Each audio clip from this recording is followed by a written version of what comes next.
रात का समय था और आसमान में बादल घने छाए हुए थे। एक गांव था जिसका नाम था कालीघाट। यह गांव काफी समय से वीरान था। लोग इसे भूतिया गांव मानते थे और यहाँ जाने से डरते थे। गांव के बीचों बीच एक पुराना किला था जिसके बारे में कहा जाता था कि वहाँ अजीब शक्तियाँ निवास करती हैं। इस किले में कोई भी जाने की हिम्मत नहीं करता था, लेकिन एक दिन दो योद्धा वहां आए, वज्रवीर और लौहमानव। वज्रवीर एक शक्तिशाली योद्धा था जिसके पास एक जादुई हथौड़ा था। वह आसमान से बिजली को बुला सकता था और अपनी शक्तियों से तूफान खड़ा कर सकता था। लोग उसे आकाशपुत्र भी कहते थे। वहीं लौहमानव विज्ञान का अद्भुत चमत्कार था। उसने अपनी शक्ति से एक लौह कवच बनाया था जो उसे उड़ने, तेज गति से चलने और अजेय बनाने की क्षमता देता था। दोनों योद्धाओं को किसी ने बताया था कि कालीघाट के इस किले में एक खास शक्ति छुपी हुई है जिसे अगर कोई पाना चाहे तो उसे अपने डर का सामना करना होगा। दोनों योद्धा रात के अंधेरे में उस किले के सामने पहुंचे। किले की दीवारें टूट चुकी थी और वहां एक अजीब सी सर्द हवा बह रही थी। वज्रवीर ने अपने हथौड़े से किले का दरवाजा खोला और दोनों अंदर चले गए। जैसे ही वे अंदर गए, दरवाजा अचानक खुद से बंद हो गया। एक ठंडी हवा का झोंका आया और उनके कानों में किसी के हंसने की आवाज सुनाई दी। लौहमानव ने अपने कवच में लगे सेंसर को सक्रिय किया, लेकिन उसे कुछ भी नहीं दिखा।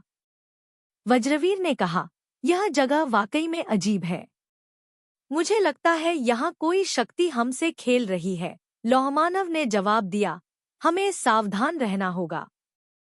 यह कोई साधारण भूतिया जगह नहीं है। किले के अंदर अंधेरा था, लेकिन लौहमानव ने अपनी कवच की लाइट चालू की और दोनों आगे बढ़ने लगे। अचानक उनके सामने एक विशालकाय दरवाजा प्रकट हुआ जिस पर कुछ प्राचीन चिन्ह बने हुए थे। वज्रवीर ने ध्यान से उन चिन्हों को देखा और कहा, यह एक तरह का मंत्र है। इसे पढ़ने से शायद दरवाजा खुले। उसने मंत्र पढ़ना शुरू किया और अचानक से दरवाजा खुल गया। दरवाजे के पीछे एक बड़ी सी गुफा थी। गुफा के बीचों बीच एक काला पत्थर था जो चमक रहा था।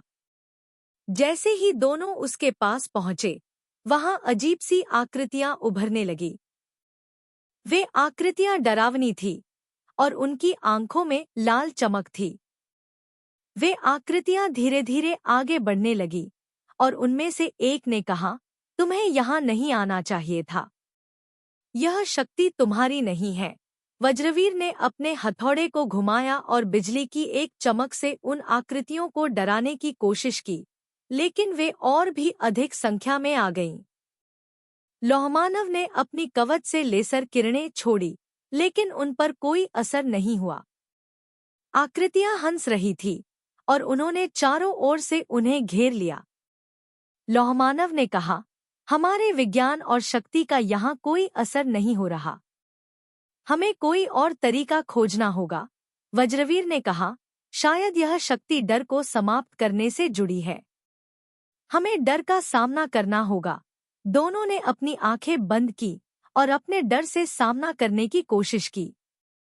वज्रवीर ने अपने पिता की मृत्यु के डर को महसूस किया और लौहमानव ने अपनी कमजोरियों और अकेलेपन के डर का सामना किया। जैसे जैसे उन्होंने अपने डर को स्वीकारा, वैसे वैसे वे आकृतियां धुएं में बदलकर गायब होने लगी। अंत में गुफा में केवल वे दोनों और वह काला पत्थर बचा। पत्थर की चमक अब और भी तेज हो गई थी। वज्रवीर ने पत्थर को छूते हुए कहा, यह शक्ति केवल उन्हीं के लिए है जो अपने डर का सामना कर सकते हैं। जैसे ही उसने पत्थर को छुआ, पत्थर ने एक तेज रोशनी छोड़ी और वहां की सारी नकारात्मक शक्तियां समाप्त हो गईं। किला अब रोशनी से भर चुका था और वहां की सर्द हवा एक सुखद बयार में बदल गई थी। दोनों योद्धाओं ने किले से बाहर आकर देखा कि गांव के लोग किले के बाहर खड़े थे। वे सब आश्चर्यचकित थे, क्योंकि उन्होंने पहली बार किले से रोशनी निकलते देखी थी। लौहमानव ने गांव वालों से कहा, इस किले में अब कोई डर नहीं है। हमने इसे आजाद कर दिया है। अब यह स्थान तुम्हारे लिए सुरक्षित है। गांव वालों ने दोनों योद्धाओं का धन्यवाद किया और किले में जाकर वहां पूजा अर्चना की। वज्रवीर और लौहमानव ने एक दूसरे की ओर देखा और मुस्कुराए। वे जान गए थे कि असली शक्ति न केवल हथियारों और विज्ञान में है, बल्कि अपने अंदर के डर का सामना करने में भी है। इस घटना के बाद कालीघाट गांव फिर से आबाद हो गया और लोग उस किले को अब वीर किला के नाम से जानने लगे। वहां हर साल एक उत्सव मनाया जाता था, जिसमें वज्रवीर और लौहमानव की बहादुरी की कहानियां सुनाई जाती थी। लोगों ने यह सीख लिया था कि सच्ची बहादुरी अपने डर से लड़ने में है, और यही संदेश वह आने वाली पीढ़ियों को देते रहे।